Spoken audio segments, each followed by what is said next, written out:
अस्सलामुअलैकुम। पिछली किस्त में आपने जाना कि चिली को किस तरह से मोहब्बत हुई और वो क्या चाहता था कि उससे मोहब्बत करती है कि नहीं। उसने चचा से मदद लेनी चाहिए। क्या रईसुल हसन उसकी मदद करेगा? आइए जानते हैं इस किस्त में। मगर उसके रवैये के मुतालिक भी तो कुछ बताओ। मैं तुमसे पूछ रहा हूँ, क्या वो भी मेरी तरह ही बेकरार होगी?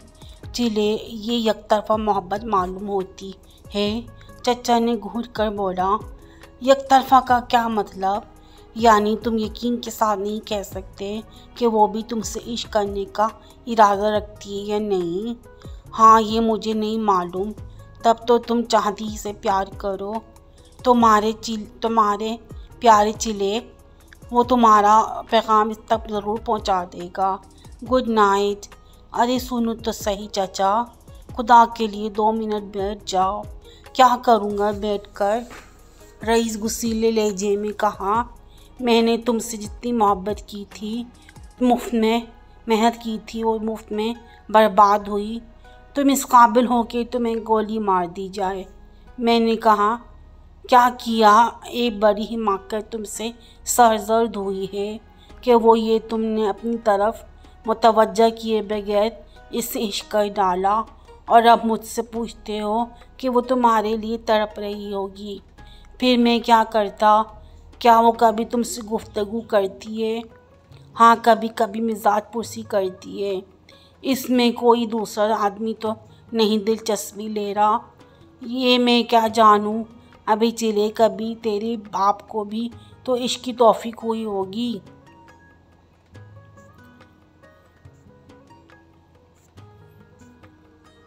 पता नहीं, चिले सा हिलाकर बोला, शादियाँ तो उन्होंने कई अदद की थी, मगर किसी को तलाक दे दी, किसी को गुजारा देकर छोड़ दिया। आजकल सिर्फ 3 बीवियाँ हैं। मैं पूछ रहा हूँ कि तुम इश्क करके क्या करोगे? मेरे पास इतना मगज़ नहीं कि मैं तुम्हारी बातों का जवाब दे सकूं। चिली ने बुरा सा मुंह बनाकर कहा, इश्क करना है तो पहले ये मालूम करो कि कोई और तो इसमें दिलचस्पी नहीं ले रहा, और हाँ, इसे भी तुम्हारी परवाह है या नहीं? और तुम कुछ गाना वाना भी जानते हो या नहीं? गाना? हाँ, मैं बिल्कुल सैगल के स्टाइल का गा सकता हूँ। गुड, ये अच्छी खबर है। कुछ गाँव समा बड़ा सुहाना है। अरे गाँव ही चली शर्मीले अंदाज में हंसा। चलो सुनाओ, वरना इसे कैसे सुनाओगे? चिली ने बेदिक्कत तमाम इसे देवदास का गीत बाला मन बसो मोरे मन में सुनाया। ये क्या दखियानूसी है?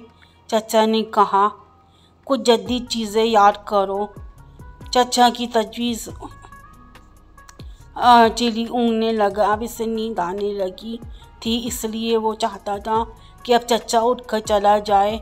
चचा की हिदायत पर चिली अपने ज़्यादातर वक्त इश्क में गुजारने लगा, क्योंकि इससे अलावा कोई चारा भी नहीं रह गया था। सरफराज की कोठी में 4 बजे शाम से 9 बजे रात तक शतरंज होती, और इसके बाद भी अगर सरफराज घबराने के मूड में होते तो गोया 11 बज जाते थे। वो शतरंज खेलता और ठंडी आहें भरता। ठंडी आहें यूं भरनी पड़ती थी कि इसे सरफराज पकड़ लेते थे और महबूबा दिलनवाज बराबरी के कमरे में मौजूद होती। लेकिन चिली अक्सर दीदार से भी महरूम रह जाया करता था।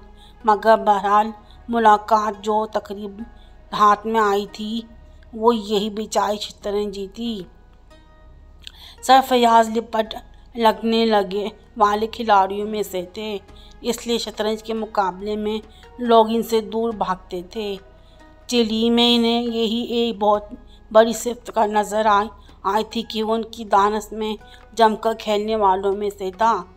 इधर चिली में ही शाहिदा की वजह से ये बोरियत बर्दाश्त करता था, वरना बाज़ औक़ात तो इसका दिल चाहता था कि सरफराज को पटक के इनके मुँह में मेहर ठूसना शुरू कर दे, और इस वक्त तक इसे ऐसा कर गुजरने से पहले इसे अपनी मोहब्बत की लाश पर पाँव रखना पड़ता। लिहाजा वो चुपचाप शतरंज खेलता और मोहब्बत की परवरिश करता रहा। इसे यकीन हो गया कि फ़िलहाल शाहिदा का कोई और उम्मीदवार नहीं है।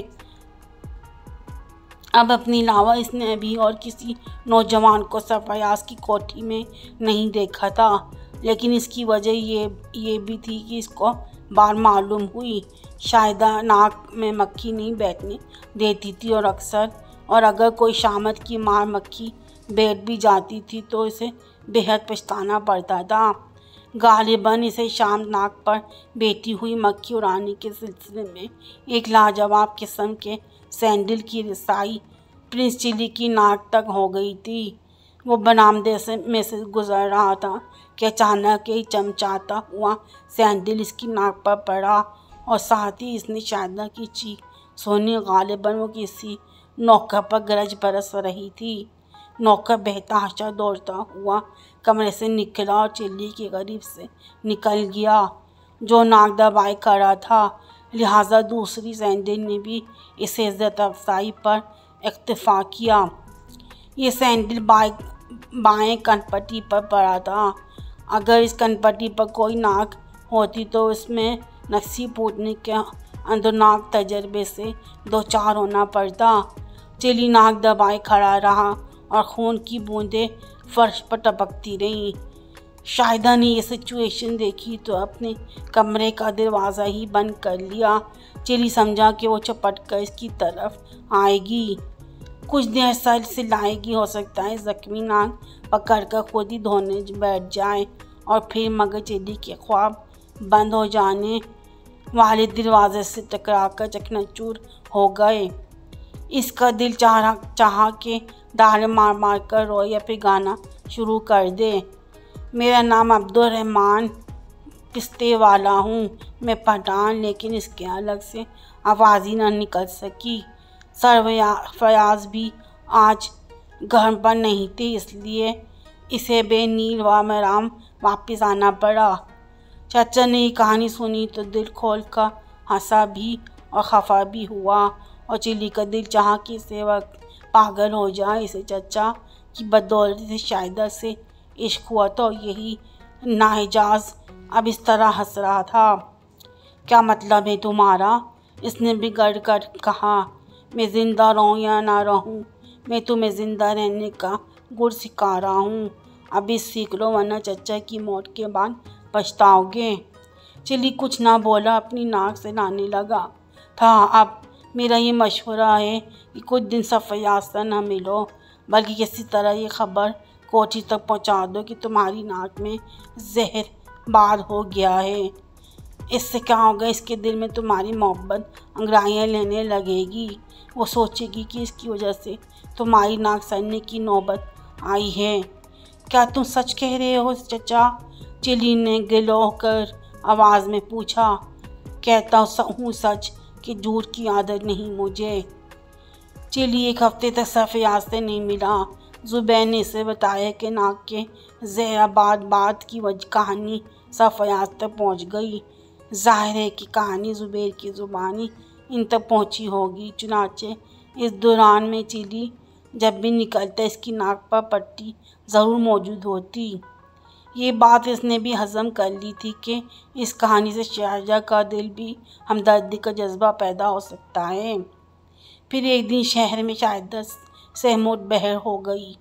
चिली एक दुकान से निकल रहा था और शाहिदा ने इसी वक्त फुटपाथ से लगाकर कार रोकी थी। वो खुद भी अपनी छोटी ऑस्टिन ड्राइवर करती थी। गालिबन इसे भी शॉपिंग करनी थी, लेकिन चिली को देखकर इसने गाड़ी से उतरने का इरादा मुलतवी कर दिया।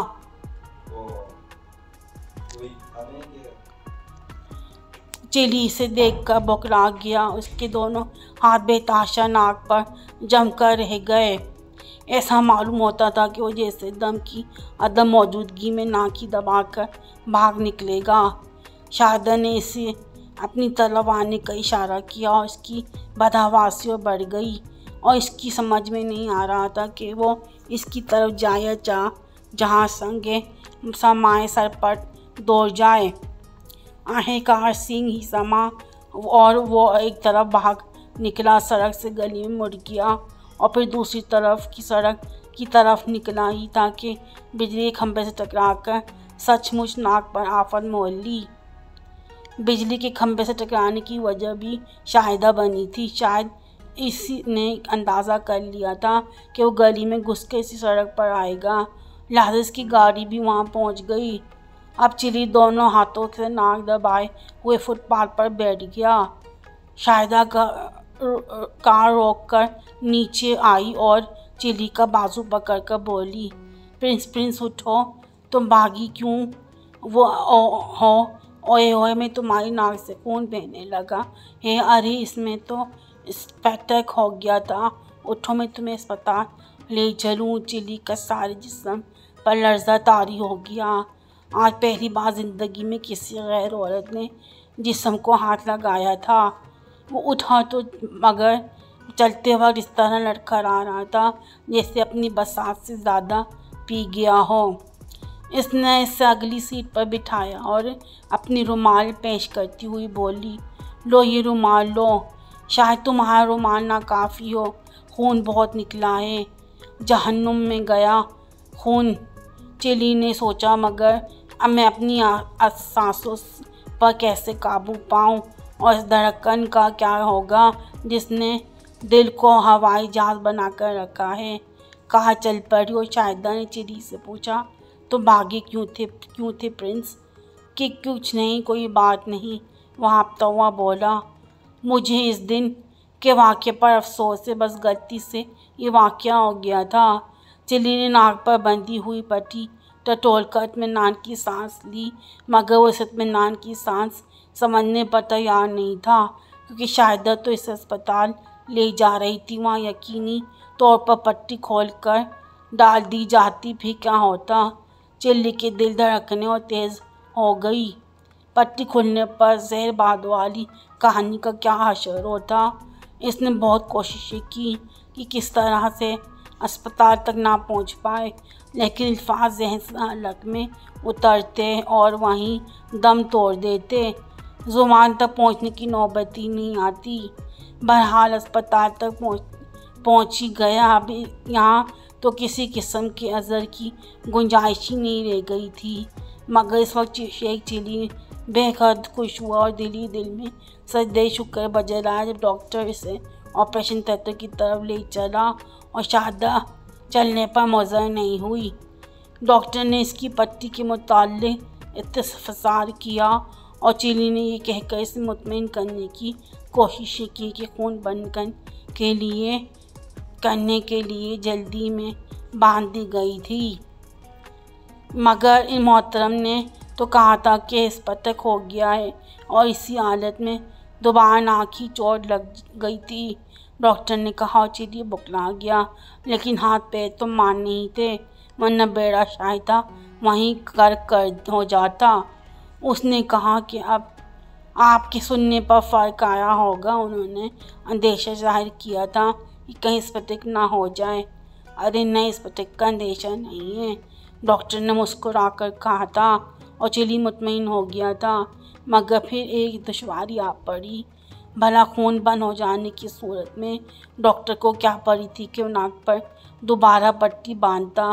पहले जो पट्टी बंधी हुई थी तो खोल कर। अब आगे जानिएगा कि क्या होता है अगली किस्त में, क्या उसका राज खुलेगा। इसलिए मेरे चैनल को सब्सक्राइब करें और बेल आइकन का बटन दबाएं और साथ में शेयर करें सबको और लाइक करते जाएं। शुक्रिया। मिलते हैं अगली किस्त में।